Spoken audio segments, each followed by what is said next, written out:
Oh, we're going. Welcome back to the Luke Walsh podcast, the most amazing podcast to ever exist in the existence of the YouTube world. We are joined by Luke, the Gateshead fan. Luke, how are you doing, mate? I'm doing fine, thank you. I've got the world's laggiest camera on this side of the end, but I'm all right. Ah, beautiful stuff. It means we don't have to look at your face in full picture. So that is a relief. We are currently going to we are going to be previewing game week 31. And let's just get straight into it with Scunthorpe versus Barnet. Now, Scunthorpe currently sit right near the bottom of the Vanarama National League table, and they face a very strong Barnet side who are looking to finish in that third spot to guarantee themselves a home tie. Luke, what are you thinking about this one? Obviously, Barnet have an amazing record so far. I think they're currently 9 unbeaten at the moment, and obviously getting closer to the third place spot. Obviously, they did catch up to Chesterfield because Chesterfield did drop points early on in the week. But honestly, I think with Scunthorpe and the ownership change, I just see like Scunthorpe could possibly get something out of this game, possibly another draw or something like that. And obviously, they want to obviously go up the leagues and all that. And obviously, I think yesterday they're having some new signings coming in. I think it's like every hour till like 9 till 3 p.m. and so they get new signings and all that.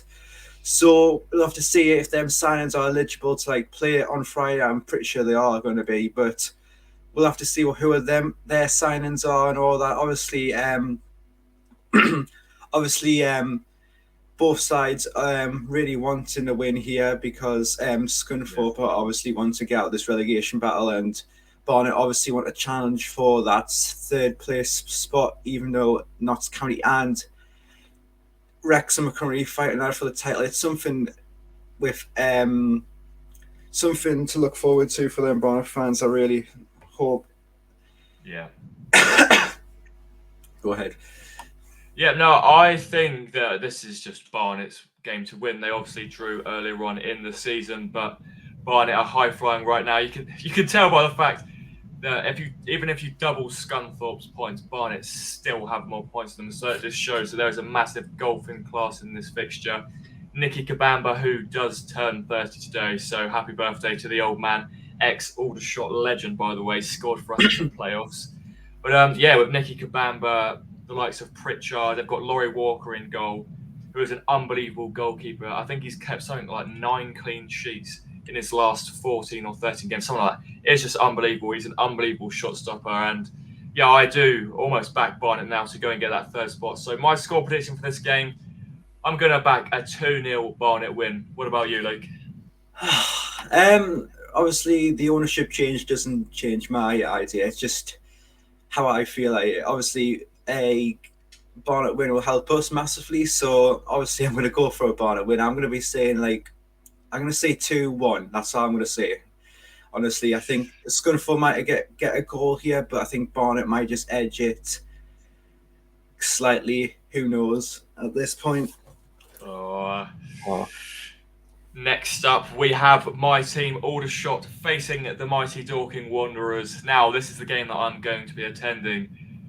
And this is the game that I do know the most about. So I'm going to be backing Aldershot win. I'm just going to say it straight away because let's have a quick look at the table. But it's a massive game. Dorking have lost their last 3 league fixtures in a row. Aldershot, unfortunately, lost to Bournemouth 1-0 in the 84th minute last night. It was horrible, but that's a story for another day. Luke, what are your thoughts ahead of this one, mate? Obviously, Aldershot have picked up from the last time we've played them. Of course, they obviously lost a couple, and obviously they started to win a couple. Of course, they won the last. I think it was like 5 or something, or 4 or something. And obviously they did lose to Bournemouth, which is quite unlucky because it was a last minute goal during the 83rd minute by one of the I think it was Marsh who scored that, if I do recall.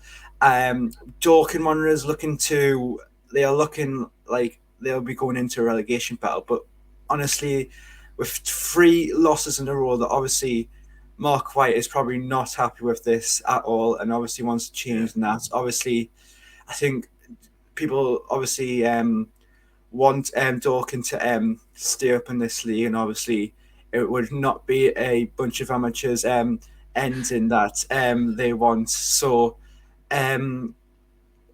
obviously they have 2 losses in a row, but suddenly it's starting to head into a relegation zone, of course. Yeah. But I'm gonna say, honestly, I'm gonna go for. I think I'm gonna go for. Oh, this is a hard one, but I'm gonna go for 1-1. 1-1 to Oh, this. he's gone for a boring draw. Now, I'm predicting Aldershot to win this 2-1. I think we do have the quality. As long as Tyler Corden and Brian Glover are back in the squad for Saturday, as they missed last night's game through injury. Mark Wanderers. Bloody hell, I'm getting mixed up there. Mark White's Dorking Wanderers are a brilliant side. I reckon they are in the relegation battle, but I think they will have just enough to survive. I think they have got that never say die mentality. The club speaks for itself, really. They do have some danger players such as Ryan Seeger. I don't, and yes, bloody hell, I'm losing my footing, but I back Aldershot to get a win, and then funny enough, we do face them again a week later in the FA Trophy. So whoever wins this one is most likely going on to win the next one.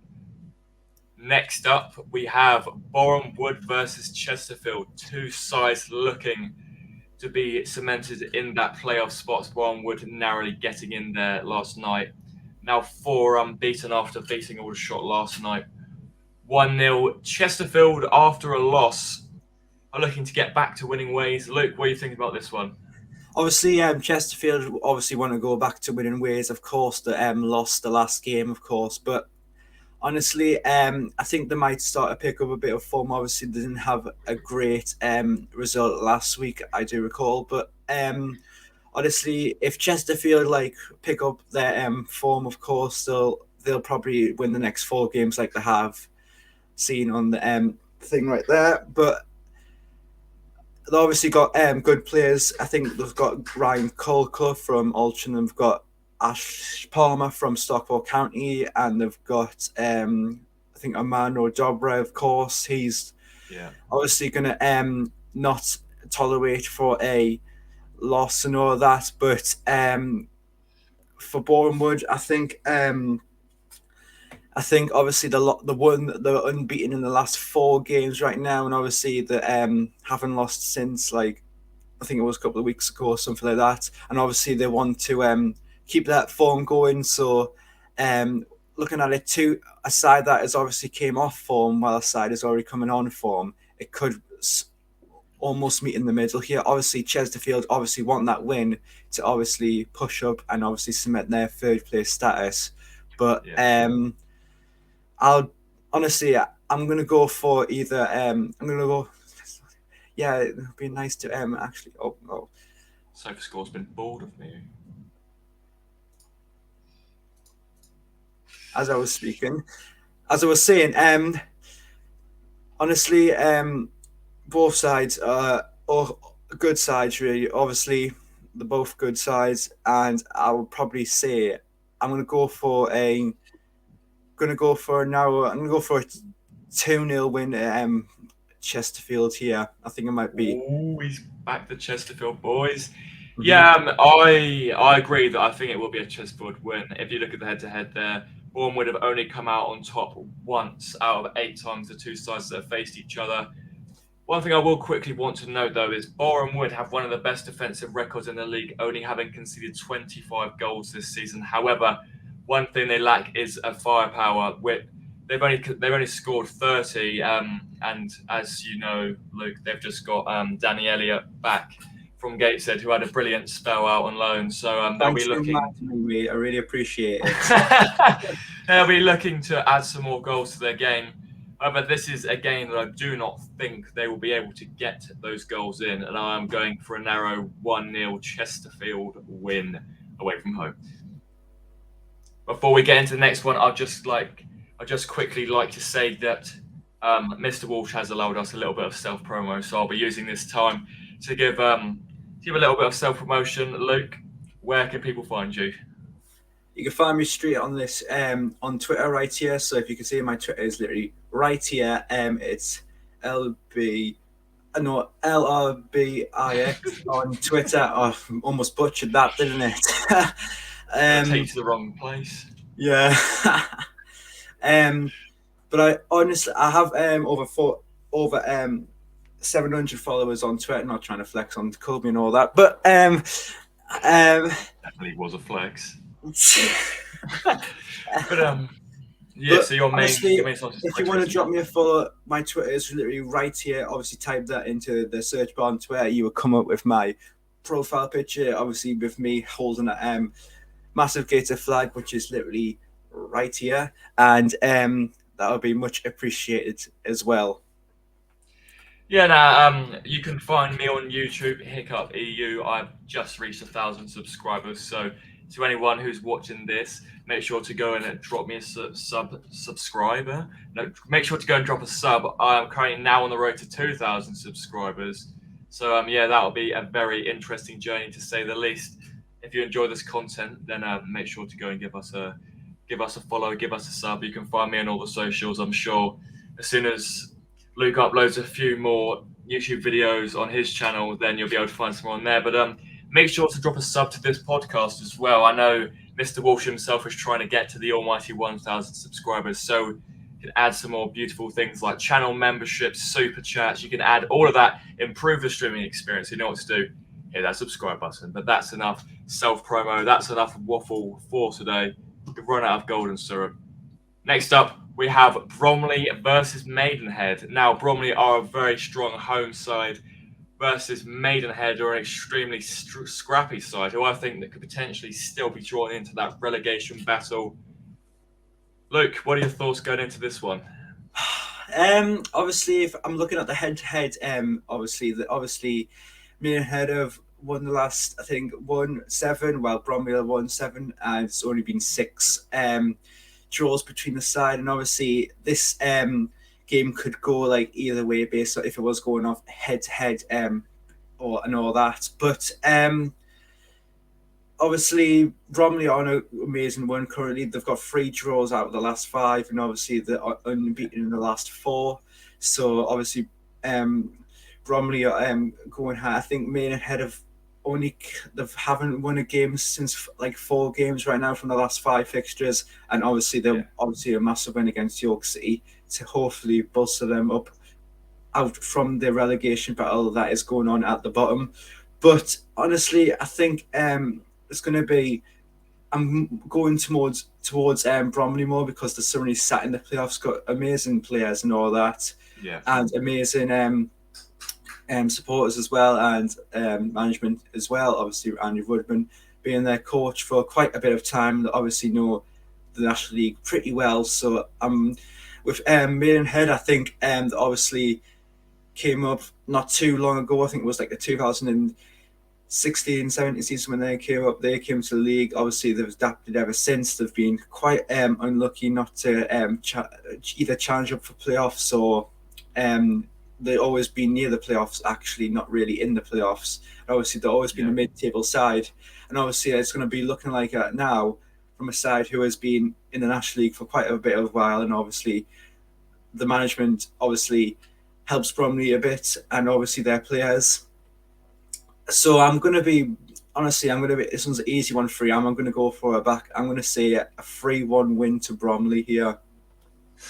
Oh, he's gone for a Bromley finally for a return to winning ways. I hate to be boring, but I'm going to have to agree with you here. Not necessarily the score, but on recent form, Bromley have had more draws than IKEA. However, I think that they will get another W, a green W in this spot here. They'll go up to 43 points, carry on cementing their place in the playoff spot. Michael Cheeks finally started to hit form, scored against Aldershot, and I think he scored the other day as well, actually. So he's fine in the back of the net again, and I think he'll score again in this fixture. Maidenhead, Alan Devonshire, pull you into a very scrappy game. So as long as Bromley can avoid that, then I reckon they'll get the 3 points. I'm going with a 2-1 Bromley win. I don't think it will be an extremely far apart game. I reckon Maidenhead will manage to stick in it like they normally do.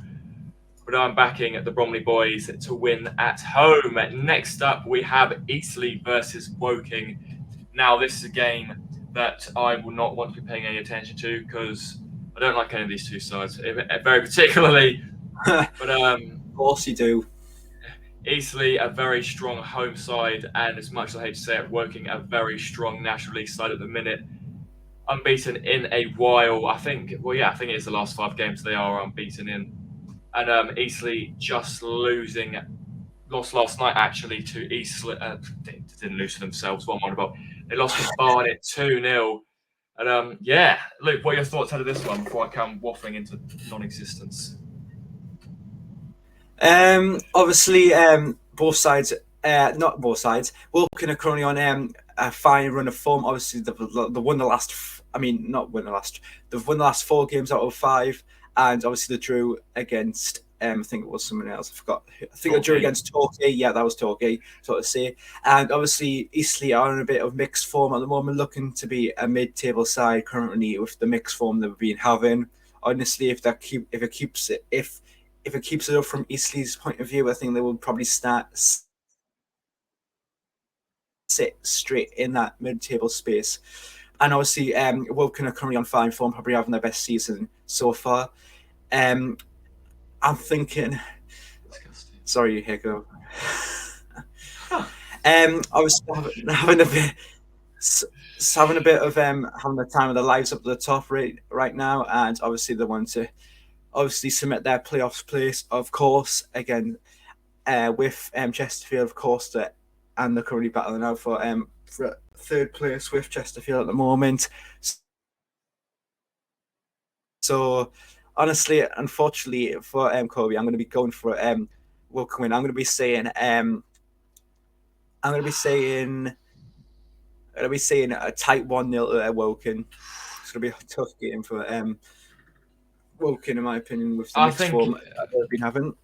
Yeah, no, I do think it will be a very tough side, Eastleigh being a very strong home side. And yeah, Woking are doing brilliantly this season under Darren Searle. They have brought in some brilliant players. Reece Brown, they've most recently signed, who's hit the ground running. He's scored against Aldershot for fun. He's been scoring in recent games. Padraig Hammond, who's come in, he's scoring as well. As much as the odds are favouring a Woking win, I could just never bring myself to ever back the Scum to win a game. So I'm going to Eastleigh to win this. I'm saying 1-0 Eastleigh. It'll be a very tight game. 2 very strong sides, but Eastleigh will come out on top. Next up, we head over to Boundary Park, where we have Oldham versus Halifax. Now, this is Mr. Walsh's side, so he'll be listening very anticipatingly as to what we have to say. Luke, get us underway. If Walsh, you would like to scroll down to their form, that would be very much appreciated for him. Obviously, Halifax are currently in a bit of a down situation at this point. They're currently with no wins from the last 5. Obviously, drawn 1 game, and obviously, Halifax are in a bit of a rut here. But on the other hand, Oldham are currently they're currently unbeaten in the last 4 fixtures, and obviously bringing in some new players such as Mark Shelton from Hartlepool United. Obviously, the man who controls Oldham's midfield now, since I've last spoke to some Oldham fans before. He mainly controls his midfield, and obviously it's getting him them results. And obviously got other players like Peter Clark, the legend and leader of the Latics, are obviously much all Oldham fans obviously adore. And obviously Halifax have also got quite kind of decent players, I would say that, because they're not doing well. But have Desuwali, I don't know how to say his name. I'm just gonna say the bloke from Grimsby, but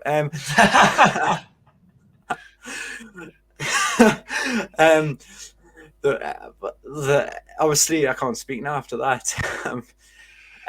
Obviously got Warburton, and they've got, I think, other players as well. I think Miniham, who hasn't had a game in ages, which is kind of sad to see really from him. I really do hope he gets some game time and all that. But honestly, obviously I would like a draw at this point because Oldham are currently outside the relegation zone in 20th. So I'm gonna be saying just for Gateshead's sake and possibly Halifax's sake, I'm gonna say a 2-2 draw here. It's gonna be a proper interesting game, but I highly doubt Halifax will score 2. That's why I want Luke Walsh to be surprised about it. They'll probably score 2 goals against Oldham. Yeah, no, I think this is going to be a very interesting game. Halifax versus Oldham is a fixture that's, well, they're not too far away from each other in the table, neither geographical distance. So, should be a very highly attended game. I know I was speaking to Mr. Walsh earlier, and he was saying there's going to be at least 500 Halifax fans in the away end, which is very good support for non-league. I can see it going multiple ways, to be honest, but my gut is just telling me that it's going to be an Oldham win. I saw them play at Aldershot the other day, and they are a very decent side.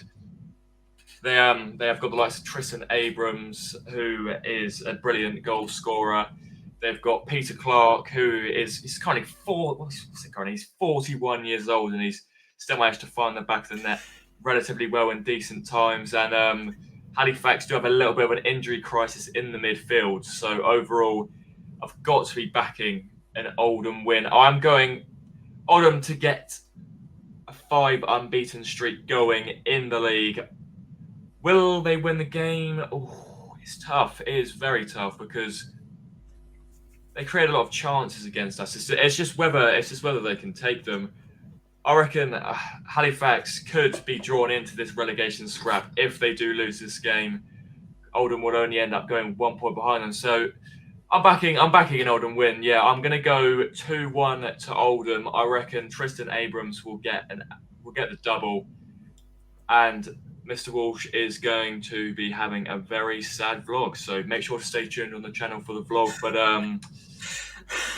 he's not going to be happy listening to this one. See, we've been hired to do this podcast for him, and we're just I don't think you'll be seeing us ever again after this one. But I'm going for the boys from Boundary Park to win this one. Next up, Solihull versus your team, Gateshead. Now, Solihull have fallen down from their pedestal at, well, near the top of the league.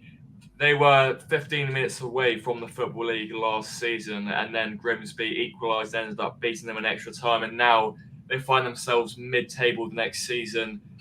It's likely that Joe Sabara is going to be leaving to go to Notts County as well, which will kill them, really. I think he is one of their best players, and when you lose one of your best players, it can hurt you. But they do face a Gateshead side who have just lost Danny Elliott, their prolific goal scorer. So where will the goals come from? Luke, I'll be loving to hear your opinion on this one. Obviously, I was kind of gutted, because Danny Elliott left, and obviously the Boreham Woods have obviously recalled him. I still hate them for doing that. Still, I always probably might hate them after when they do that. And obviously, they might come and haunt us and drop us in the relegation battle. But who knows? We could be staying up and you're a funny guy.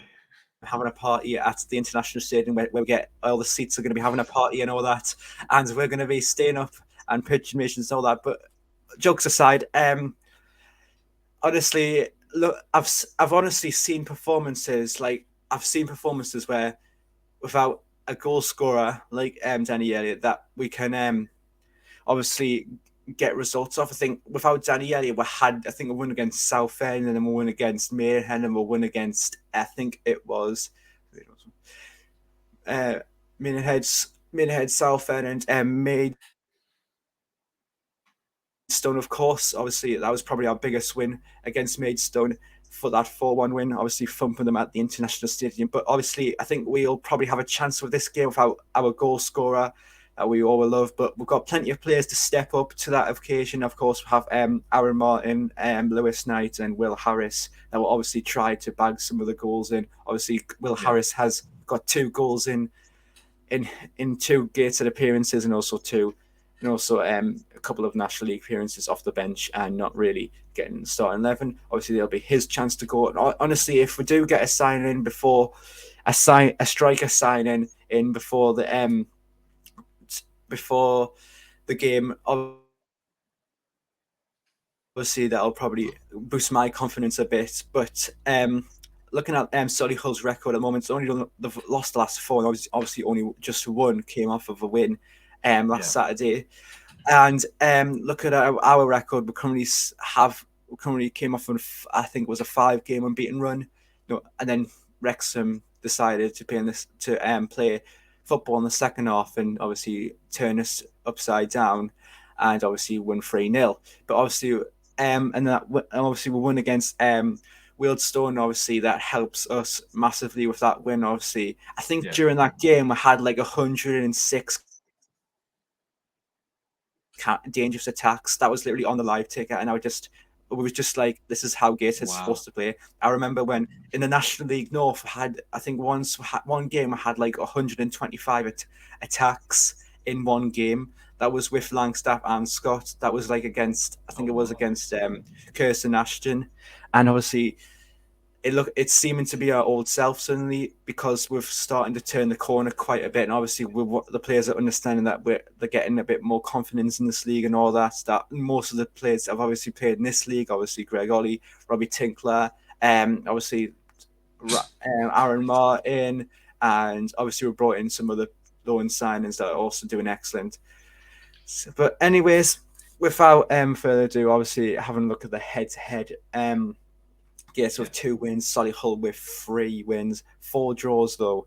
So, but honestly, if I was going from an honest Gateshead fan, obviously as a Gateshead fan, obviously you would like to see your side win, and obviously that thing's going to happen again. So that's why I think it's going to we're going to probably snatch this. We're probably going to go for probably another 2-1 win. It doesn't matter how much goals were scored, we still get the win at the end of the day. And even though we'll probably have like a striker, but we'll still obviously get results from that due to our quality that we're obviously gaining and all that. Ran over, I suppose, but it's a very massive game for both sides. Gateshead looking to get out of that relegation scrap, if you want to call it that, and Solihull looking to get back to winning ways after losing so many and try and push back up the table, try and gain some momentum and try and sneak that 7th place playoff spot, because realistically that's the only place I can see them finishing. It's going to be a tough one. I think Solihull have an unbelievable amount of quality throughout their side, but they're just really struggling at the moment. Gateshead, however, seem to be on a little bit of a run. It's a tough one to call. I was only born and predict a draw, but no, I'm not going to predict a draw. I'm sorry, Luke, but I'm going to be predicting Solihull to win this. They are the home team after all, although it's not the nicest ground, I may have to add. I am going to be backing a 2-1 Solihull win. I think this is probably going to be one of the lowest attended games of the season. But I'm going 2-1 to Solihull. Don't worry, mate. We're always used to low attendances here at Gateshead, so it should be fine. Anyways. Next up. Wait, sorry, did you want to give a score prediction quickly? Oh, yeah. I already done my score prediction. I went a classic, another one. I'm going for a 2-1 win at 2, the mighty Gateshead, and we'll be staying up in no time. Perfect. So just thought you could repeat that just in case any viewers have decided to fall asleep. But anyway, Southend versus York, 2 sides that are in a bit of ownership trouble at the minute for different reasons. Southend trying not to go bust, and York they're just extremely angry at their owner ever since they decided to stupidly sack John Askey. Just wonder how this is going to pan out, to be honest, because Southend are looking to solidify their spot in the playoffs. York now trying to just not fall down into those relegation spots. At the start of the season, you would have thought they would comfortably finish in the playoffs, but as soon as John Askey gets sacked, they're just a completely different side. They're struggling so much more. And it's going to be, I wouldn't really say a relatively even match, but it's going to be a tough one. Luke, what are you thinking, mate? Obviously, both sides are in a bit of ownership problems. I think it's going to be between the North ownership and the South ownership, really. Who's the worst? Hood. um, I honestly, I think Southend club is obviously probably in more mess than York's. If it was being truthful, obviously, if you haven't seen on Twitter, that obviously unexpectedly closed their ticket office, and obviously lots of fans around the National League, of course, Southend fans are obviously getting quite worried and all that, and getting quite mad about it and all that. And it's a bit concerning, really, if you have a ticket office that is closing and staff not being paid. Neither the steward companies are getting paid, neither the don't think the players. I'm not too sure if the players are not getting paid. Probably still are somehow, but obviously both sides in a bit of rut. Of course, I think York are in a bit of obviously the sacked John Askey, the controversial sacking of John Askey. It's the new headline of the National League so far this season. The worst decision probably ever in the National League season. Oops, thought I dropped something there. Obviously probably in worse ownership. Southend are probably in worst ownership, of course. But looking at the form guide, it looks a bit off from Southend, considering they're going for the playoffs, really. But if you look at York's, really, obviously it's probably gonna be like not a greatest of contests. Probably going to be one of the most scrappiest contests out of all of them, and obviously the both sides not in great ownership. I think it'll be the battle of Glenn Henderson and Ron Martin trying to see which club has the worst ownership in this game. So that's probably how this game is going to go. So that's why I'm going to be predicting. I'm going to go for a boring draw of 0-0 because I don't really see it. Nil-nils are horrible. Well, now that he's never getting appointed again for being boring, I'll give my score prediction. You know what? I'm going to back the Southend boys to go and get a win because they have some unbelievable players. Jack Powell is absolutely flying right now. The ownership situation. Jack Powell? You mean Callum Powell? Yeah, but bloody Powell. Okay, they've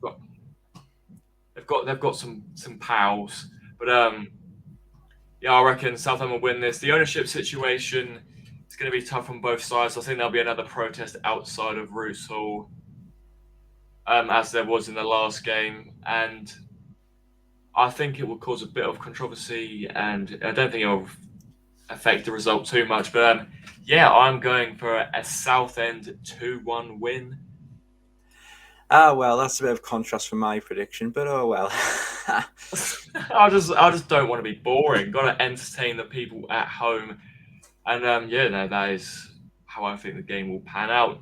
Now we head down the country even more to the coast of Torquay, where they face the league leaders, Notts County, have currently got 68 points already this season. Luke, what are you thinking? This is the game where you probably expect the away side to win, and obviously Notts County have probably broken their history record of obviously reaching 20 wins in a row for the first time in their club's history, and obviously with 68 points, this season when it's only like the start of February. That's probably you're going up to 100 points here at least if this form does continue. But if you look at Torquay suddenly, you wouldn't think they will probably get an upset, either a possible draw from this. Yeah. Obviously, if you look at their form guide, three wins and they're currently 3 unbeaten currently, and with only 1 loss in the last 5 games. And obviously, Notts County go past that. Probably Torquay have lost probably 3 of the last 20 fixtures, and probably Notts County have unbeaten in the last 20 or something like that. So it's a bit of a contrast here. I think Torquay obviously want to be getting out this relegation as soon as possible, with teams obviously dropping down like Halifax, like the Dorking Wanderers, and like York City. Of course, they want there's other sides, obviously like Scunthorpe and Torquay and Gateshead, obviously, and Oldham. Never mind mention them, Just name the whole table whilst you're at it. honestly, 26. You could see the contrast. It literally doubles in points, like 40, like probably like 40, like something points during that, and obviously it's incredible to see. So it's Yeah. honestly first against 21st. One side's in the relegation zone, or wrong side is in the automatic promotion places.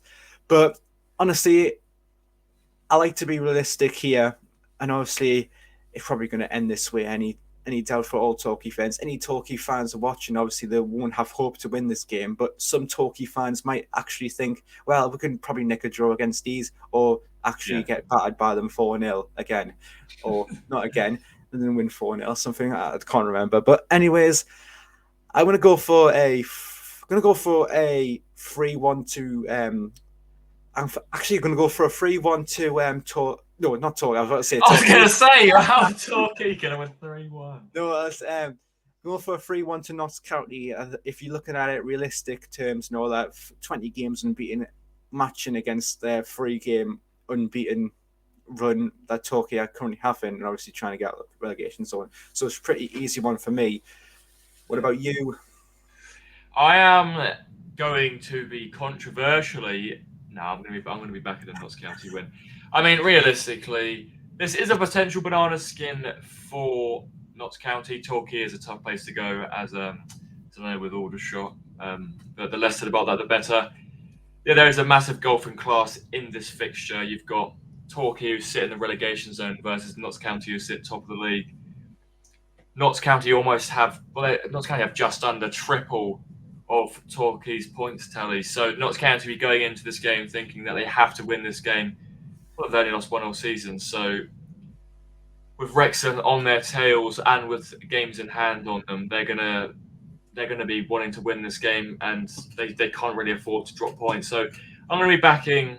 You know what? I'm gonna agree with you on this one. I think it's going to be a 3-1 to Notts County. I think Torquay do have enough to get a goal in this, but ultimately they do not have enough to win the game. So have a look. Yeah, everyone is just saying that Not Notts surprised. County are going to win. 179 people said yes, and obviously that was probably for the realistic terms when you look at the positions These are and all the away winning the whole. records and all that. No, not the away records, the overall records as well. Yeah. But well, I just want to wish Torquay fans a massive good luck for the fixture. Hope you don't get battered. If you do get battered, I'll totally be at your funeral. No charge, right? Well, I was going to say you probably want them to lose because yes. they're not. If they beat Notts County, then you're looking doomed, mate. But Wealdstone versus Dagenham and Redbridge. Now this is two very strong sides that are looking to get that promotion spot. Well, I say promotion, that playoff spot. Wealdstone unfortunately dropping points in the last few games. They just drew 0-0 to, I think it was Yeovil, or was that the loss? I know they've just played Yeovil and they didn't win, so they're not doing well as of late. They've actually never beaten Dagenham and Redbridge, with 6 wins going to Dagenham and Redbridge and 1 draw. So history says that I don't know. Well, apparently the computer does not want us to look at this game. I think the Wealdstone fans know what we're about to say. Or something. I think it's the Yorkshire computer systems crashing here. I don't know what's going on. Gonna have to speak to the technicians after this one, but yeah, I think that Wealdstone, controversially, I'm going to go against the history books this one, and I think that Wealdstone may nick something from this. But Luke, what are you thinking, mate? Obviously, if the technician on the other side of this screen would probably let me look at the form guide, and I would probably have more information about this team.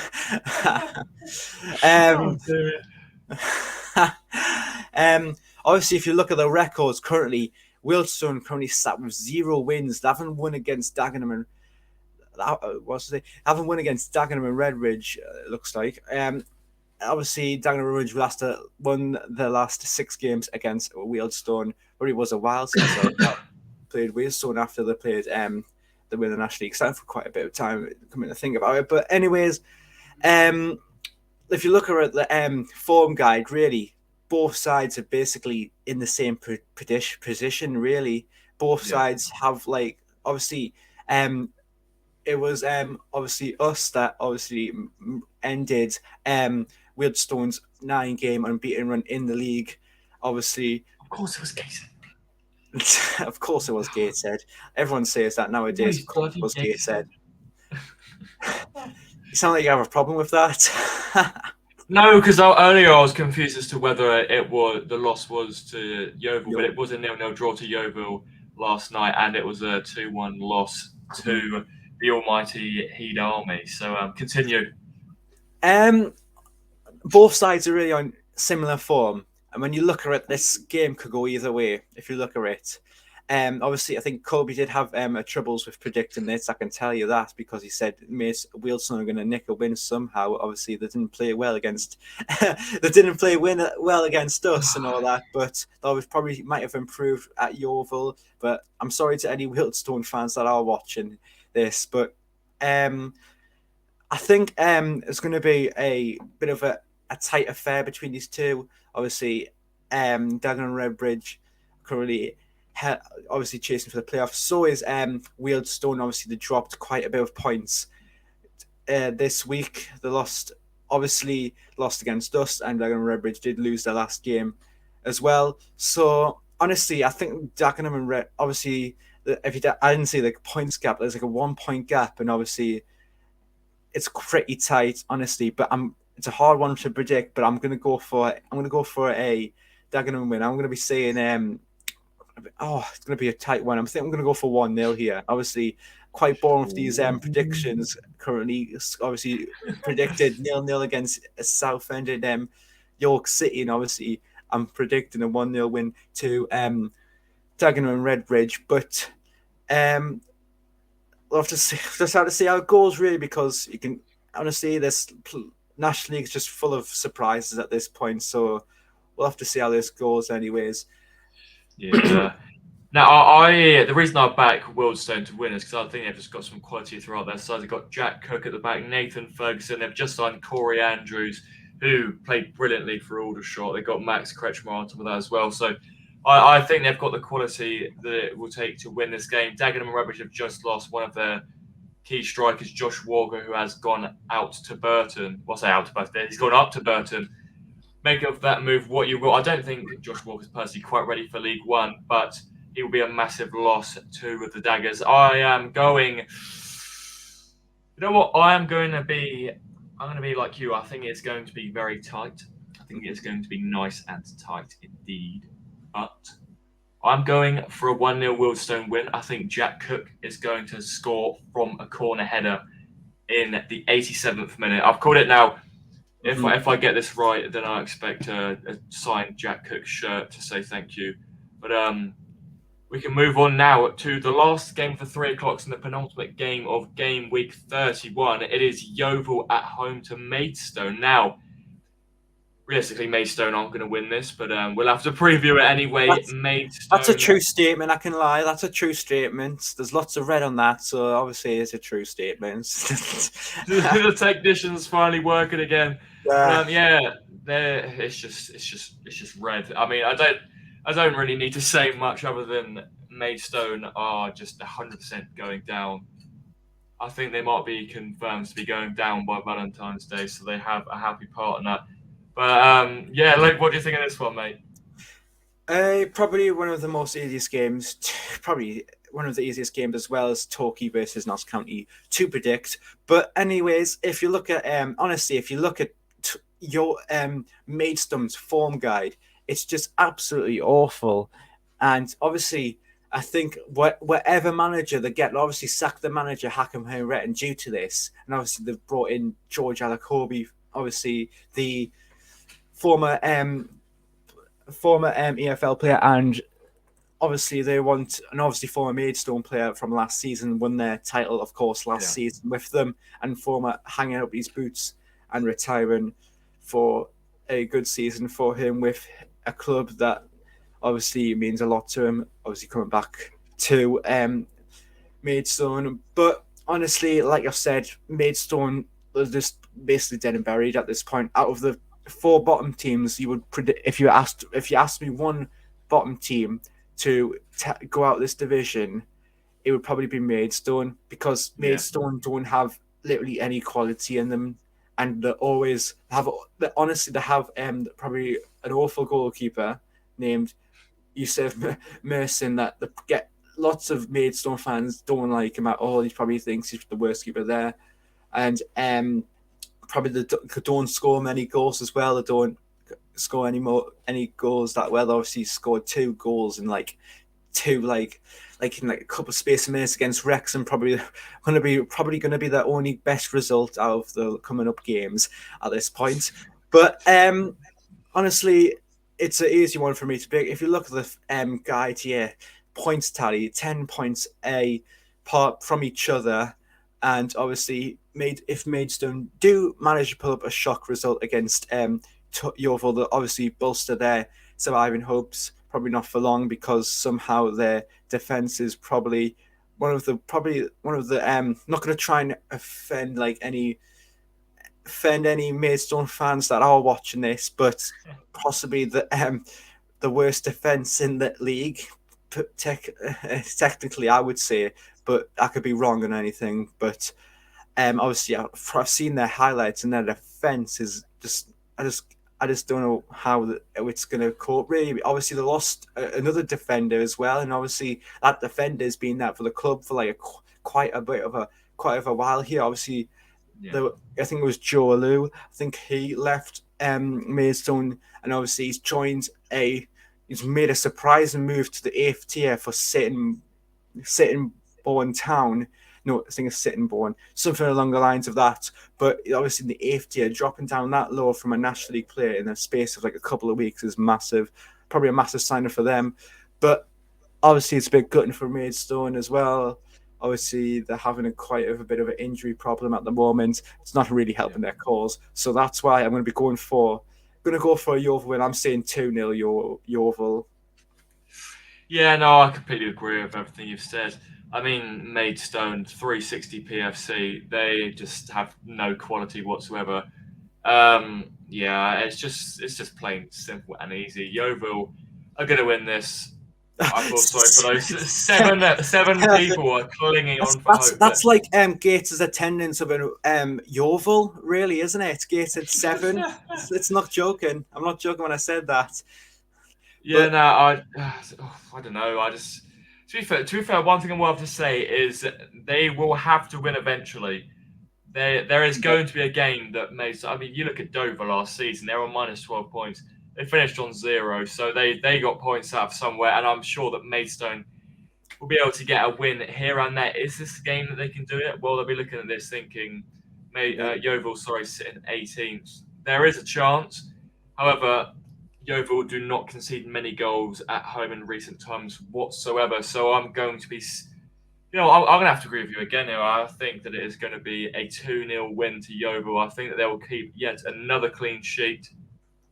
And obviously, yeah, of course. It's probably looking a bit of probably Yeovil not Yeovil. Maidstone have dug themselves in a hole and obviously can't get back into it. If you look at the next coming games, they've got Oldham next, and that's a massive game. They obviously lost against Torquay United in a massive game, of course. And yeah, obviously I wanted a draw in that game, hopefully, but it didn't happen, sadly. So also, but obviously glad we won that game actually against Wealdstone. But honestly, if they don't win that, then they're just straight away. They've have another chance to redeem themselves against Dust when we play them in the away fixture. Of course, we won against them 4-0, and I think we'll just absolutely destroy them at this point. Looking at how we play and all that, we actually have quality. I can finally say actually have quality to finally hopefully win against sides this second half of the season. I did not say that the last, I think it was like mid-November. I did not say that at all. And obviously we're in a bit of downtime and all that. It's going to sound weird, but on my birthday, right, which was the November the 10th, we were sitting rock bottom, which was pretty harsh for us, and we were sat in 3 points above. And happy birthday! Yeah, happy birthday. Well, not a very happy ending, but anyways, it just Maidstone are just completely down at this point. I can't see them coming up really at this point. Obviously, it's kind of sad to see them obviously dropping out the league, coming up from the league, win the National League South, and obviously it shows that Hakan here in Retton only has experience with National League South, but he only goes down with National League. So that's his level, like completely torn to bits there. So, anyways, the thing that convinced me that Maidstone are going down is the fact they're just not beating the sides around them whatsoever. They drew 0-0 to Oldham, but you said like they've lost to Aldershot, who are now higher up the league. But they lost to Torquay.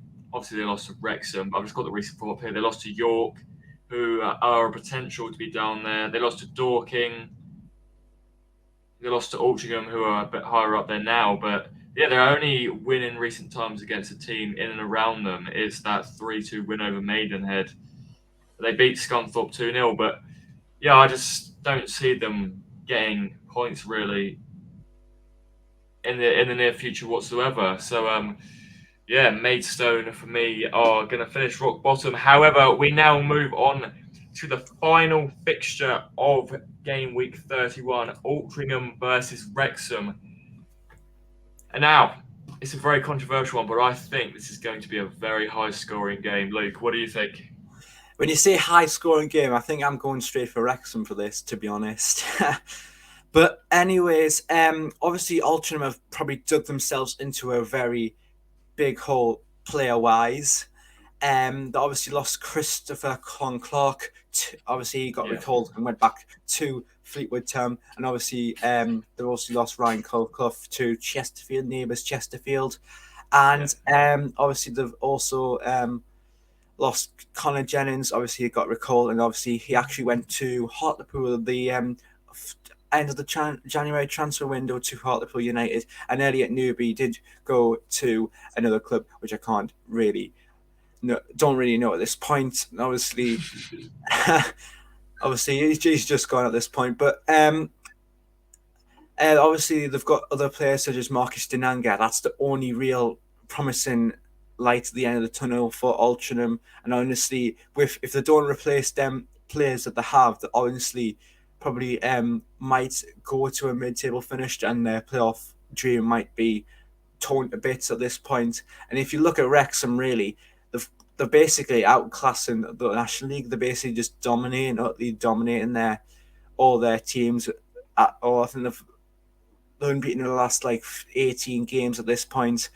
They're absolutely cruising ahead. Obviously signing great players. Paul Mullen is absolute goal machine, and obviously lots of Wrexham fans will be probably watching this, and obviously say nice things. Yeah, to say nice things because they'll go off it. They obviously got my Twitter and all that. They'll obviously be messaging me and all that. But that's for joke purposes.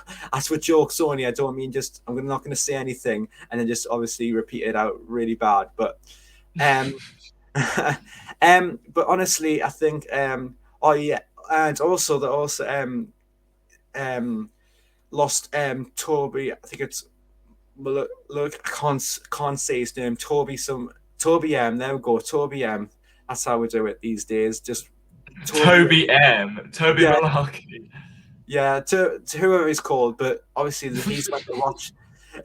He's registered Rochdale for an undisclosed fee, and obviously Rochdale in a bit of troubles at the moment. They're currently sat rock bottom of League 2, looking to be coming into the National League and hopefully playing Gateshead next season or Aldershot next season. But honestly, back to the game. Honestly, I'm going to be thinking it's going to be a Wrexham win at this point.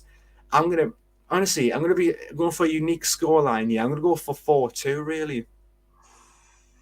He's high scoring. I completely agree. It's going to be a high scoring game. I would have backed Altrincham, not to get something out of this game, but I would have backed them to be a lot more in the game. Well, it'd be a lot closer of a game if they did have Con Clark and Ryan Colclough. But as soon as they left, it's just really put the nail in the coffin. You just look around that Altrincham team and you just think, where the bloody hell are they going to get these goals from? And I don't see them scoring many goals from now on. I think that they will start to fall down the table. And I think, as you said, that their very small playoff dream is unfortunately over. Sorry to any Altrincham fans that are listening. I have just ruined the rest of your season. But Mhm. yeah, Wrexham on unbelievable form in the league. Not only that, they're doing unbelievable stuff in the FA Cup. They've just drawn 3-3 at home. Sheffield United in arguably one of the best football matches that I've ever watched this season. Mhm. And with the potential of playing Spurs away in the next round of the FA Cup, then they'll be going full force in the league as well as the cup. So in future games, that could end up being a problem for them because they've already seen 2 injuries to their centre backs. Aaron Hayden went off injured as well in that game against Sheffield, and he was one of their biggest players, such a goal scoring threat not only, but he was I so think good I think defending as well. Jordan, what's he called? Jordan Tully Cliff. I don't know. I'm really bad at Clear. pronouncing. Yeah, that's his name. I'm really sorry about any Ultram fans or any Wrexham fans. My pronunciation of footballers is absolutely awful at this point, and obviously could do it for some improvements. But obviously I think they've lost Tully. I don't know how to say that. Honestly, I'll give up with these names and all that. But we lost Tullcliffe or something like that. Tullcliffe. They lost Tullcliffe to I think I think it's quite a hefty injury. I heard. I think it's quite Yeah. a big one. He's done some of his knee against that game against Sheffield United. It looks like obviously departing from the match pretty early on after that Ollie McBurney goal. Yeah. Obviously that's a massive blow to them, and obviously Aaron Hayden is a massive blow to them. And obviously they've obviously signed I'm gonna do this bit of Ryan Reynolds style, Egon or something like Egon or something like that, something like that. Um, but something like that. I don't know how to pronounce his name. Even Ryan Reynolds and Rob McElhenney have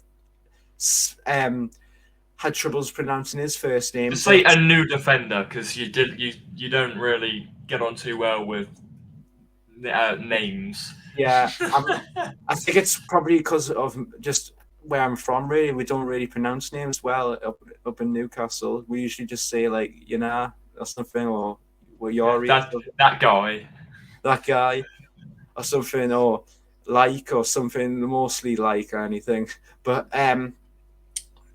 honestly, if I was looking at this, if I was looking at this fixture, you would probably think Wrexham are going to definitely win this by a quite unique scoreline, in my opinion. Obviously, the probably Ultram will probably obviously bring the game to Wrexham, but honestly, Wrexham will probably still keep that unbeaten run going until they hopefully get promoted. So yeah.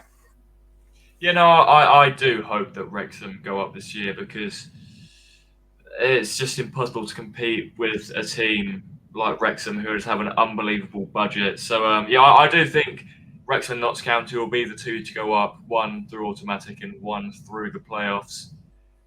Yeah, both teams aiming for 100 points, and it's just mad to think that one of them is going to have to go through the playoffs. But as far as this fixture is concerned, I'm going to be backing a Wrexham win. I'm going to say 4-1 to Wrexham. I think it'll be a 5-goal thriller, but massively in favour for Wrexham. I think Ollie Palmer's going to bag 1. I think Paul Mullin will bag 2, one of those being a penalty.